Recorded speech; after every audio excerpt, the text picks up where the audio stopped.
안녕하십니까, 누리행정사입니다.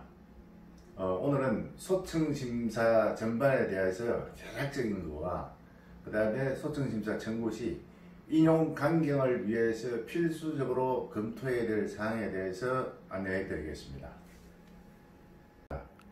그 소청심사는 공무원이 징계처분 또는 그 밖에 불리한 처분이나 부작위에 대해서 이의를 제기하는 특별행정심판 제도라고 할 수 있습니다.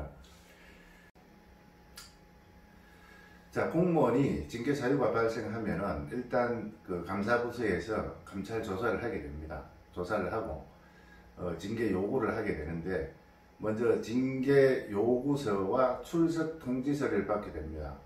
그러면은 징계위원회가 열린다는 말인데, 징계위원회에서는 통상적으로 징계위원 5명이 그 징계 사유에 대해서 심의를 하고 징계 결과를 통보하게 됩니다.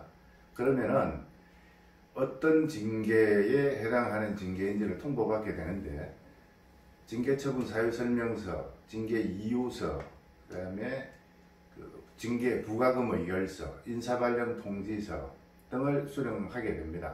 이때 수령정에 날인을 하게 되는데, 수령정에 날인을 한 날 포함해서 30일 이내에 소청심사 청구서가 접수가 되어야 됩니다. 민법에서는 초유산입을 안 하지만 우리 행정법에서는 초유산입을 합니다. 그래서 징계처분 사유 설명서를 받으면서 수령증에 사인한 날을 포함해서 30일 이내에 접수가 되어야 됩니다. 자, 그리고 징계처분 사유 설명서가 없는 불리한 처분인 경우에는 그 처분이 있음을 안 날로부터 30일 이내에 소청심사 청구서가 접수가 완료되어야 됩니다. 이게 이제 기간이고, 자, 소청심사 청구서를 제출할 때는 두 부를 제출합니다. 두 부를 제출하게 되면은 한 부는 소청심사위원회에서 가지고 있고, 한 부를 다시 처분청으로 보내줘서 처분의 당위성을 물어야 되기 때문에 사본을 만들어서 두 부를 제출하게 됩니다. 이때 첨부 서류는 징계 처분을 받을 때 받았던 서류들을 전부 포함시켜서 첨부를 하고, 그 외에 자기가 주장하는 바에 대해서 입증 서류 등을 한 번에 첨부해서 제출하시면 됩니다. 자, 소청심사 청구서를 작성할 때는 인적사항 등 필수 기재사항을 기재하고 소청의 취지와 이유를 논리적으로 서술해 나가는 방법입니다. 자, 청구서를 작성할 때 유의해서 작성해야 될 필수사항 3가지만 말씀드리겠습니다.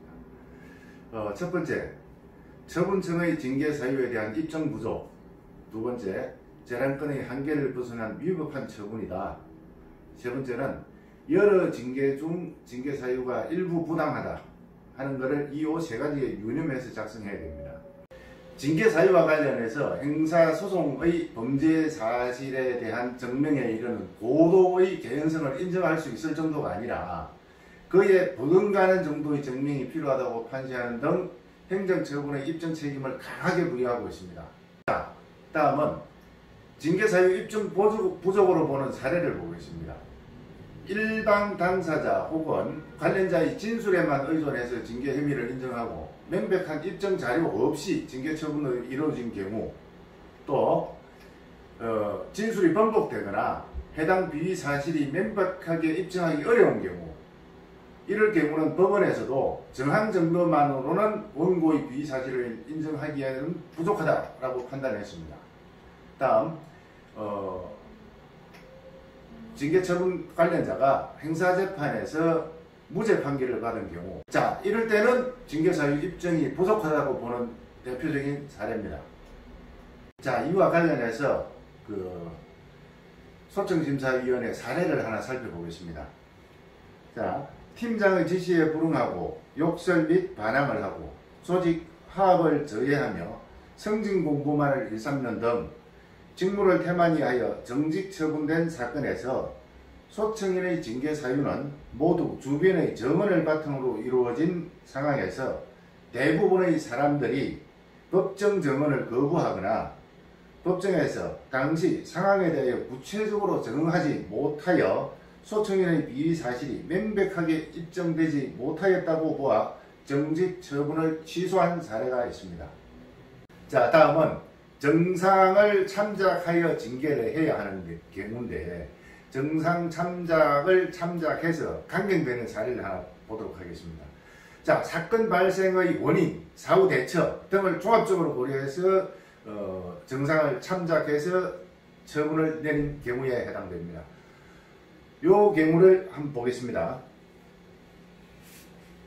소청인이 학생 취업 장학 과장으로 있을 당시 조교가 횡령을 하게 되었습니다. 횡령 사건에 대해서